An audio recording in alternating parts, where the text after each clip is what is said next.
Hello, everybody, and welcome to yet another edition of the Mills, Georgia Spotlight. I'm your host, Jack Ellis. We're glad to have you with us again this week.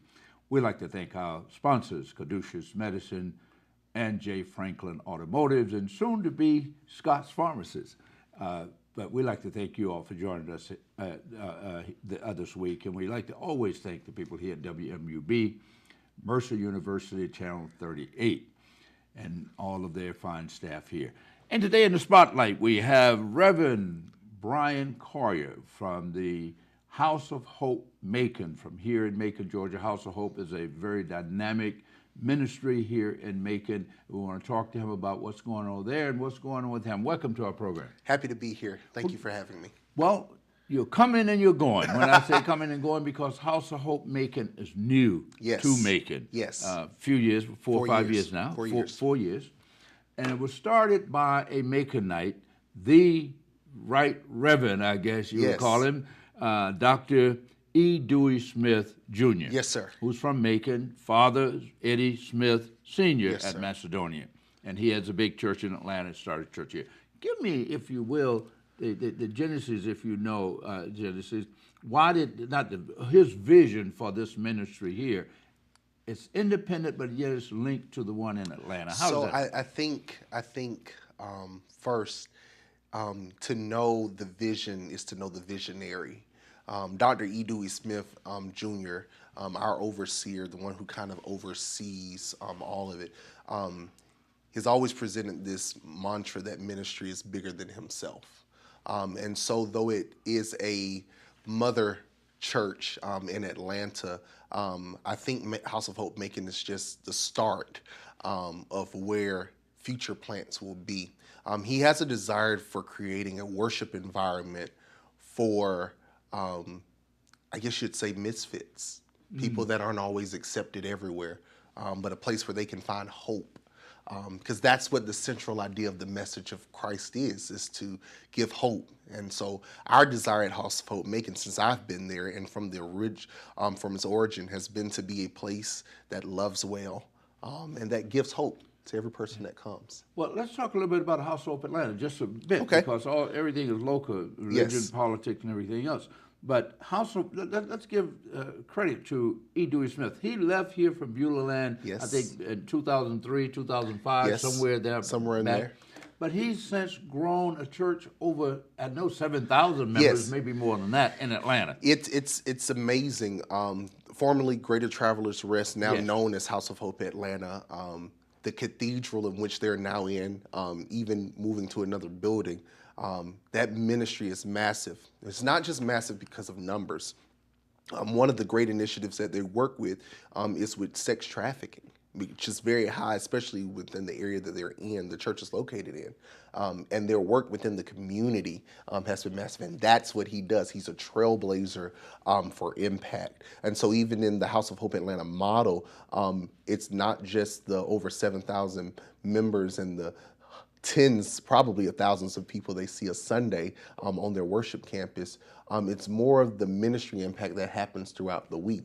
Just this past weekend, they even did ministry within one of the malls in Atlanta, one of the first churches that they've allowed to do that in one of the malls in Atlanta. So I think that's a major step towards who the person is and how the ministry happens. Now, you're leaving Macon. You're on your way to Dallas, I understand. Yes, sir. You are a reverend, so Yes, you sir. will continue ministry there.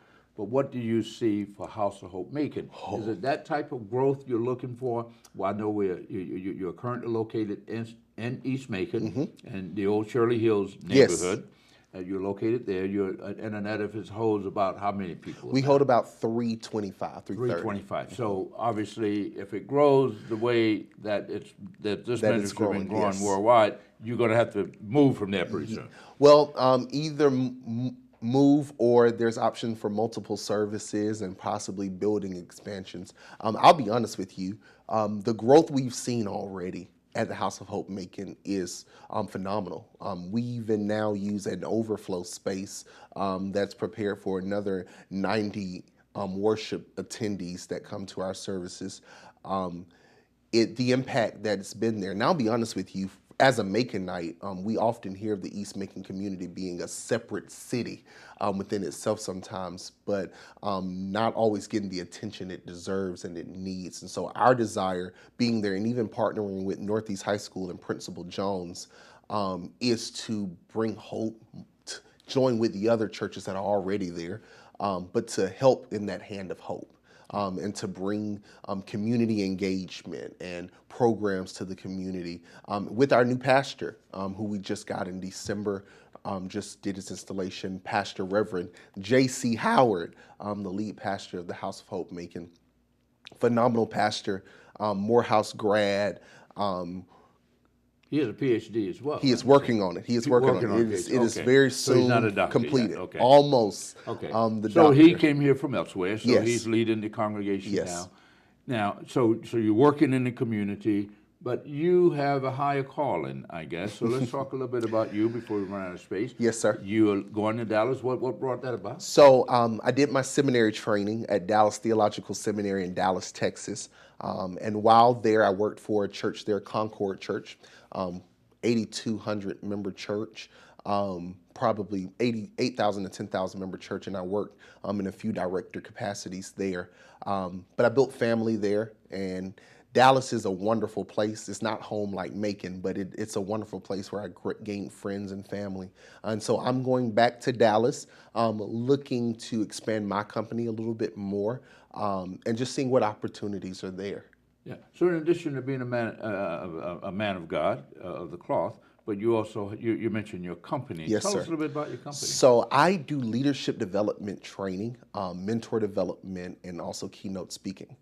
So basically, in a world where everybody's a keynote speaker, everybody's a motivational speaker, really what I try to bring to the balance is realistic expectations, and trying to share a message of how you are able to conquer anything you really want to conquer, but in with a realistic approach.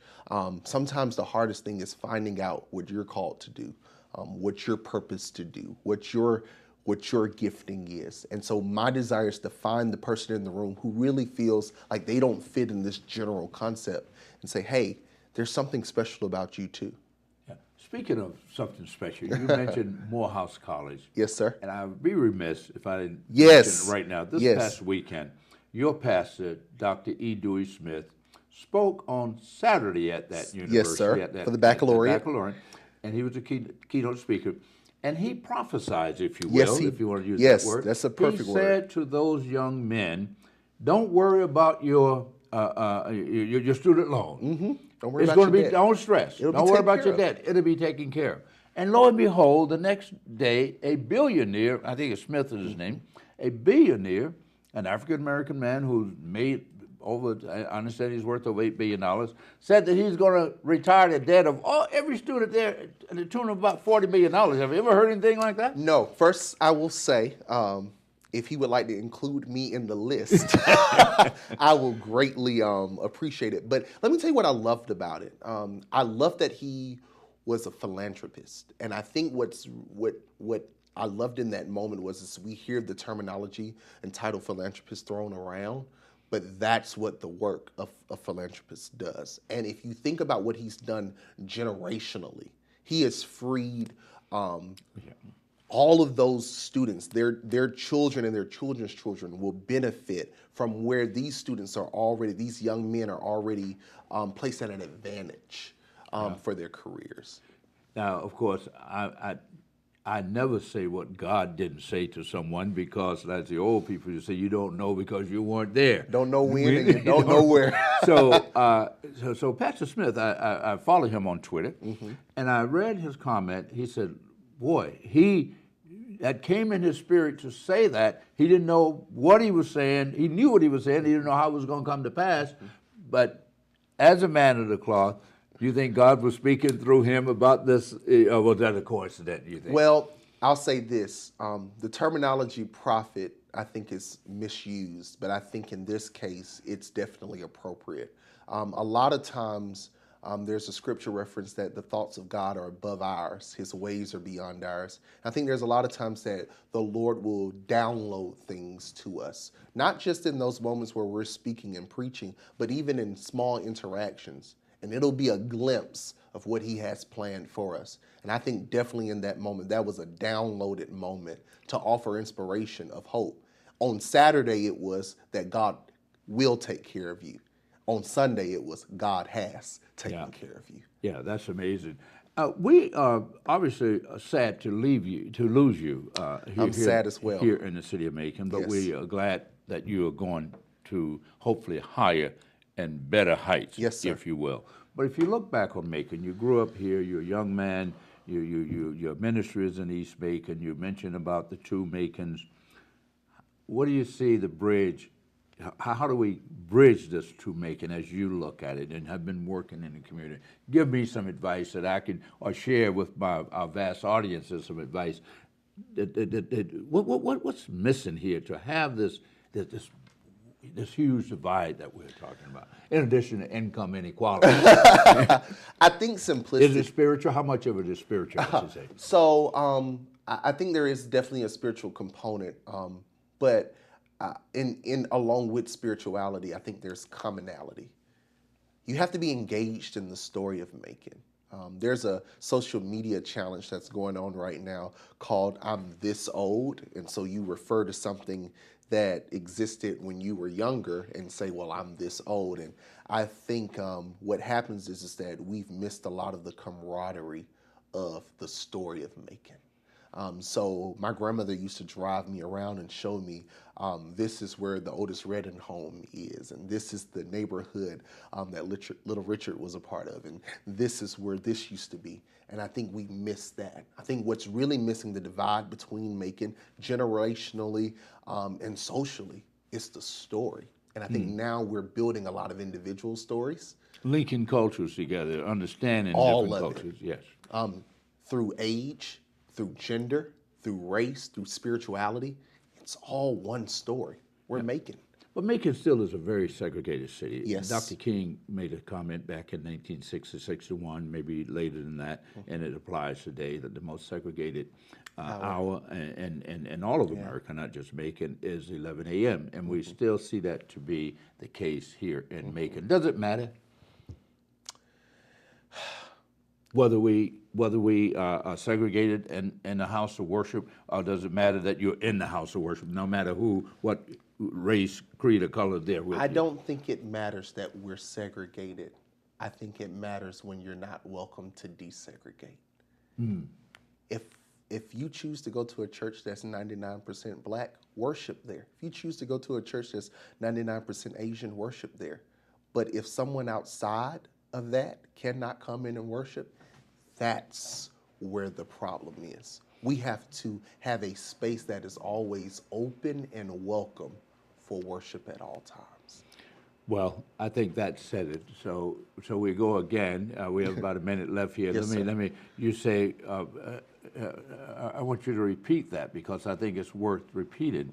That it's one thing to be segregated, but not to be open to desegregation. Be open to desegregation. Here's the big crucial part. Jesus said, I wish that all men would be drawn unto me. If you lift me up, all men, I'll draw all men unto me. He didn't talk about race. He didn't talk about gender. He didn't talk about age. Galatians says there's no Greek, no Hebrew, no old, no young. We are all the same in Christ. Okay. So maybe one day we will practice that here on earth. That is the hope. That's the hope. That is the house dream. of hope. At the house of hope, Macon. Well, let me thank you very much, Brother Collier, for spending just a brief amount of time with us, and we wish you well on your journey to Dallas and your sojourn there. But do know that the doors of Macon are always open. You can always come back, because they need young men like you to stay in Macon, to preach, to teach, to lead, and do all the other great things that you're doing. Congratulations. Thank you. No matter where I go, Macon will always be home. Well, great. Yes, I'm glad to hear that. Stay right where you are. We'll be right back. We're going to be speaking with Dr. Bryan Scott, who is the owner, co-owner, soon to be all owner of Scott's Pharmacists here in Macon. We'll be right back. Hello and welcome back to the Middle Georgia Spotlight. I'm Jack Ellis, and joining us now is a gentleman that a lot of you know here in Macon if you've been to Scott's Health Pharmacies here in Macon, Georgia. I call it Scott's Pharmacies, but it's Scott's Health Mart, located on Pinona Avenue. Been around about over 30 years now. But before we meet Bryan Scott, Dr. Scott, let me ask you to do me a favor. If you're watching this on YouTube, there's a YouTube channel for the Middle Georgia Spotlight. If you watch it there, please subscribe and give us a like. We like to kind of gauge our audience that you are watching, that you care about what we are trying to disseminate here. So if you do that for me, I would greatly appreciate it. Bryan, let me welcome you, Dr. Scott, to our program again. Thank you very much. And why I asked you to come, of course, we talked about your dad and your mom started this organization some time ago, this company, and it has grown. Obviously, you're the heir apparent. But now you moved into a new technology. Last time you were on the program, we talked about opioids and that. But now I understand there's a new drug out. I don't know whether we want to call it a drug, but there's something. You can describe it what it is. It's called CBD, and it's an oil from the cannabis plant, but it doesn't have. But it's used to treat a whole list of ailments. Tell me, why is that possible? When I say why is it possible, how is it possible that you can sell this over the counter and without a prescription, but yet it has these type of values? Okay. Well, CBD stands for cannabidiol. And a lot of times when people hear the word cannabis, they think marijuana. But cannabis has two different types of plants. You have marijuana, which has THC and it'll get you high, and then you have hemp. Hemp, in order for it to be legal, has to have a less than 0.3% THC, so it won't get you high. It's non-addictive.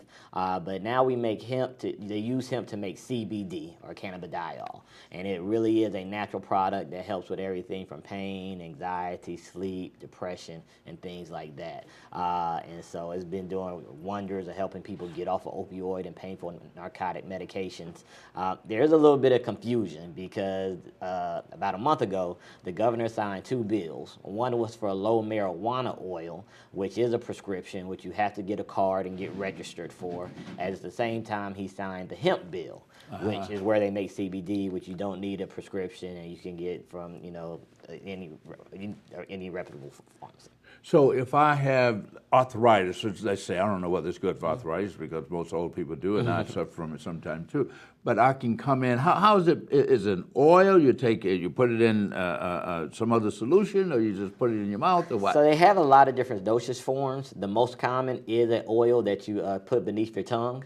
It does work for arthritis because it's a powerful anti-inflammatory agent, kind of like your ibuprofen and the leaves, but it doesn't have some of the side effects like that for your kidneys. So you can take that. It also decreases your perception of pain, so it helps out with pain in two ways. But we have sublingual, or oils that you drop beneath your tongue. We have capsules. They actually have creams that you can rub right on that inflamed joint or that knee that's bothering you. We have some gummies that you can chew up. So a lot of different dosage forms out there. Now, how long has this been on the market? Because I'm just hearing about it. Maybe I've just been on the rock and it's been out here all the time. But how long have you been selling it? How long it's been available for this use? About 2 years ago, the federal government passed a law saying that hemp could be made into CBD was legal. Georgia was a little bit further behind, and then for us, we knew it was a wild, wild west out there. And so we wanted to take our time to find a good pharmaceutical grade product that people could be, one, sure that it works, two, that it was safe, and three, that, what's in there is in there. So it took us, we've been selling our Ananda products and a couple of other products that we've strenuously vetted for about 6 months now. And so that's when we kind of got into it, because we wanted to make sure that we had a product that was good and that people could, in the community could be proud of and depend on. So how big is the market? Is there a big market for it? A lot of ask for it? A lot of people looking for it, asking you for it? And how many every other drugstore selling it, or every other pharmacy, or you have a lock on this market? It's a huge market. It's about $300 billion market, $300 million market right now, which unfortunately, makes it not all products are good. Yeah. A lot of people are looking for alternatives to strong pain medications. The one that you sell, in particular. Are you the only person selling it? The ones that we have, yes, can only be sold to independent pharmacies, and so that's why you have to come, get it from us. But we know every product that we have comes with a certificate of analysis, so you know exactly what's in it. It needs to be pure from impurities and toxins and chemicals, and then you can also see right there on that label the THC content, because that's very important, because there's been some products that's been confiscated by sheriffs, and they tested it and it's had way more THC than was illegal. And so, ours is pharmaceutical grade, and it's probably the best CBD you can get around. Well, this could be a game changer, not only for your castrators, but for people who are suffering from these various ills. Rather than taking pain pills, getting hooked on opioids and all this other stuff, that you are saying this has been tested, you stand by it, you guarantee that it works for the ailment that the people are getting it for. Very much so. Like I said, pain, we've seen people be able to reduce the number of these narcotic pain pills they take. We've seen people get off of Ambien for sleep. I've seen people stop taking Xanax for anxiety, all after using the CBD. And the good thing is you don't have the side effects that you have with these other products. The other thing that comes with us is, so we have two types. We have one that has no THC at all, and that one you will not fail a drug test.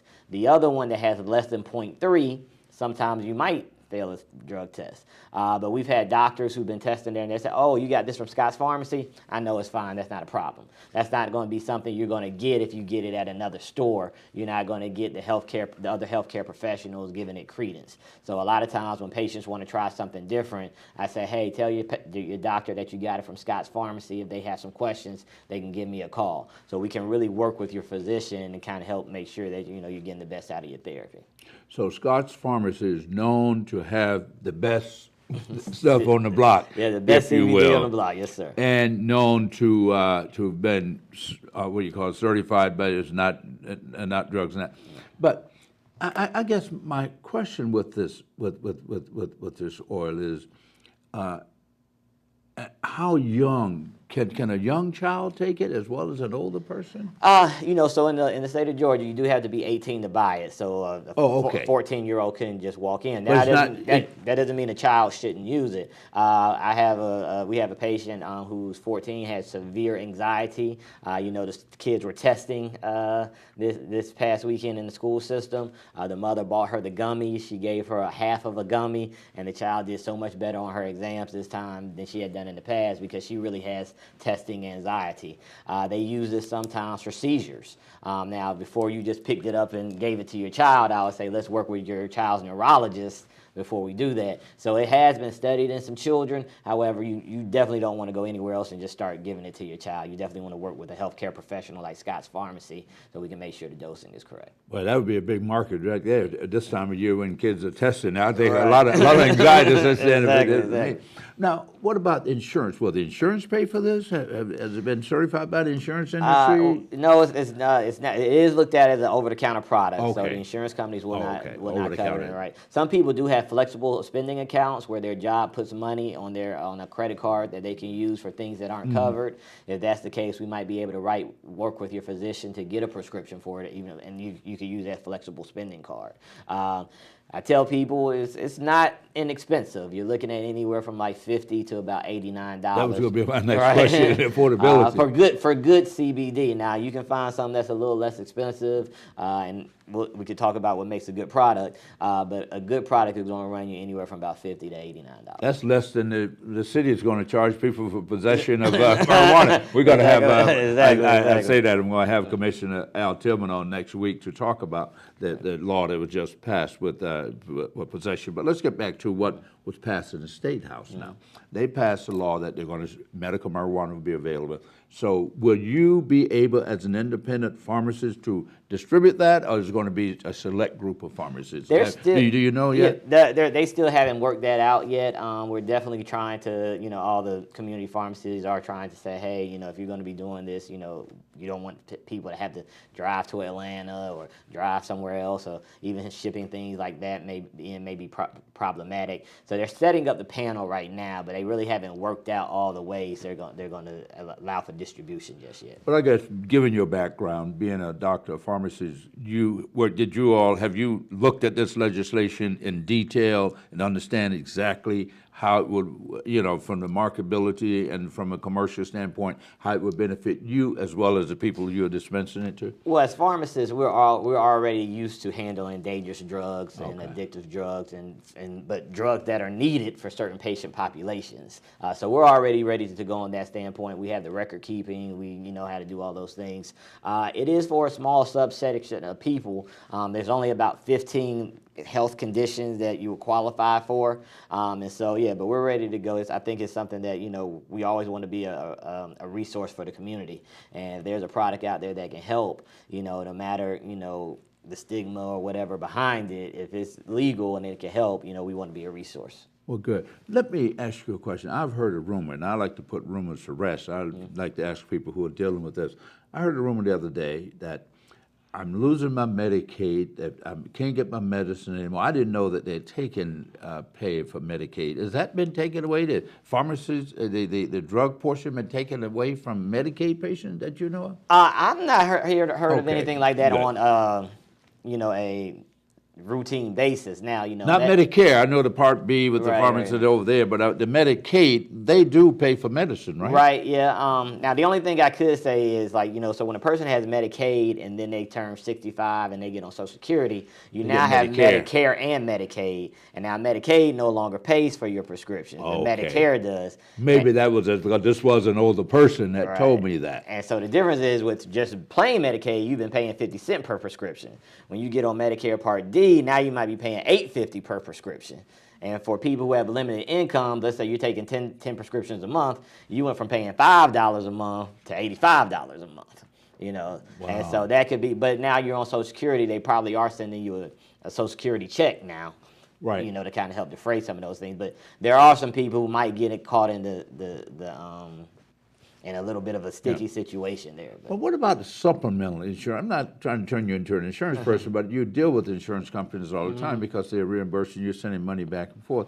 So would you advise a person who's coming on Medicare, you have this Part B, whatever it is, that you get the pay for your medicine, but yet you're only 80%, but would you advise them to get that supplemental policy? You definitely need to, real quickly, Part A covers you when you go to the doctor and go to the hospital. Part B as in boy covers you if you need a walker or a wheelchair or a cane.